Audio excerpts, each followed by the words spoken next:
एका पायावर केली जाणारी 7 योगासने, सोपी आणि प्रभावी. नमस्कार मित्रांनो, आज आपण जाणून घेणार आहोत 7 अशी सोपी योगासने जी एका पायावर केली जातात आणि शरीराचा समतोल सुधारण्यास देखील मदत करतात. ही योगासने आपले स्नायू बळकट करतात, सांधे मजबूत ठेवतात आणि वृद्धांसाठी देखील हे खूप फायदेशीर ठरतात. जर तुम्हाला सराव करताना अडचण वाटत असेल तर भिंतीचा आधार घेणे आवश्यक आहे किंवा बॉक्स सारखी साधने देखील आपण वापरू शकता. एक स्थिर बिंदूकडे पाहून सराव केल्यास समतोल राखणे खूप सोपे जाते. चला तर पाहूया ही 7 प्रभावी योगासने.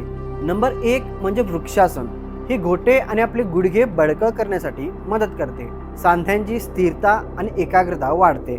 नंबर 2 म्हणजे गरुडासन. खांदे, नितंब, गुडघे हे लवचिकता करते आणि घोडे बळकट करून दुखापतीचा धोका कमी करते. नंबर 3 नटराजन. यामध्ये मांडीच्या स्नायूंना बळकटी मिळते, यामुळे एकाग्रता वाढते आणि संतुलन देखील सुधारते. नंबर 4 म्हणजे वीरभद्रासन. हॅमस्ट्रिंग, नितंब आणि कोर स्नायूमध्ये बळकटी येते. या योगासनामुळे पाय व पावलांना समन्वय सुधारते. नंबर 5 म्हणजे उत्थित पादगुंडाष्टना. यामध्ये पाय आणि कोर मजबूत होतात. हॅमस्ट्रिंगची देखील लवचिकता वाढते. नंबर 6 उत्तान एकपादासन. यामुळे पायांच्या स्नायूंना ताण मिळतो. नितंबाची लवचिकता वाढते आणि पाठीचा ताण कमी होतो. नंबर 7 एक पाद ताडासन. समतोल आणि शरीराचे संरेखन सुधारते. कोर स्नायू देखील सक्रिय ठेवते. ही योगासने कोणी टाळावी?